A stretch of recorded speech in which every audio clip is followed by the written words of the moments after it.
Record. Aliás, esqueci de comentar esse fato com a Márcia, com a minha esposa, até porque a minha enteada trabalha lá na Record e certamente ela saberá de desdobramentos disso aí.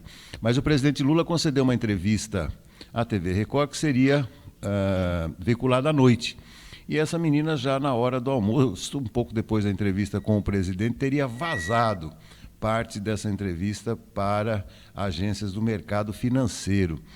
O Cláudio, eu não sei, eu não sou nada radical, aliás, ao contrário, né? Demoro para tomar alguma decisão, eu costumo pensar bastante. Mas o caso dessa moça foi totalmente algo descabido, né, Cláudio? Você não pode, na posição de jornalista, fazer um vazamento seletivo como ela fez, se é que fez, né? Isso daí foi amplamente noticiado pelos maiores portais de notícia, né, do país, né? De fato, foi vazado essa entrevista ao setor do mercado, né? Uma entrevista para a Record News, né?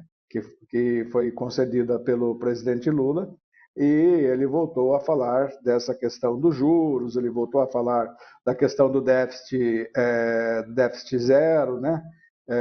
E ele deu uma pisada na bola no discurso de novo, pisou na bola no discurso também em relação à questão do capacitismo, né, envolvendo pessoas PCDs, né, portadoras de deficiências, e nesse caso ele foi chamado a atenção pela própria esposa, né? Mas esse vazamento aconteceu, e esse vazamento realmente não poderia ter acontecido, né? Normalmente as emissoras divulgam, nós divulgamos aqui quando nós vamos produzir alguma entrevista diferente e tal, mas a gente não passa o conteúdo, né? Passar o conteúdo realmente é falta de profissionalismo, né? Falta de ética profissional, e não sei como que ficou essa situação, como que a emissora vai se comportar em relação a isso. Sobre violência doméstica. Mas se o cara for corintiano, tudo bem, né? Como se tivesse como se aceitasse o fato de um corintiano praticar violência doméstica e não fosse punido. É claro que ele não quis falar isso. Mas, obviamente, a interpretação de todo mundo foi essa. E tanto que depois ele leu lá algo sobre a questão de deficientes e tal. Mas o Lula é uma gafe atrás da outra, né, Cláudio? Olha, Beto, essa questão de gafe é muito comum nas pessoas que acabam fazendo pronunciamentos aí sem ler, né?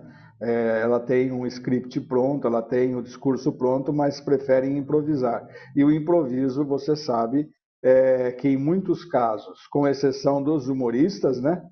Em muitos casos é inimigo da perfeição e inimigo da boa educação, né? Então, eu acho que ele está com um problema muito sério na assessoria direta. Ou os assessores corroboram com tudo que ele faz por uma questão que a gente conhece bem, que é a questão do não querer chamar a atenção do chefe, né?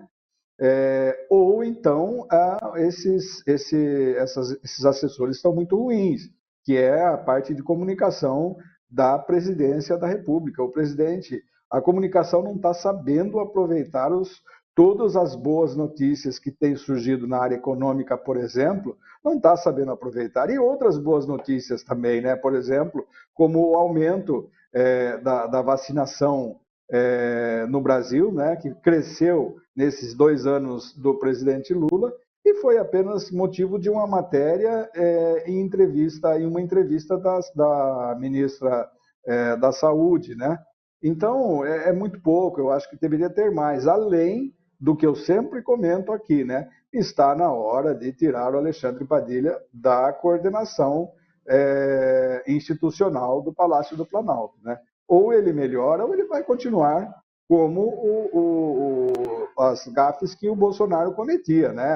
Todas aquelas imprudências oratórias, né, do Bolsonaro. Inclusive, agora ele colocou aí a vida do seu ministro das Minas e Energia com 100 anos de segredo, né? Ou seja, ele fez o que o Bolsonaro fez com muito tempo. Por 100 anos, ninguém vai ter acesso às informações do ministro das Minas e Energia, o Alexandre Silveira.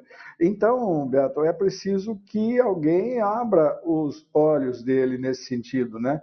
Porque isso tem repercussão negativa, com certeza. Isso repercute muito mal na mídia, repercute muito mal na sociedade, né? E a repercussão política posterior é maior ainda, né?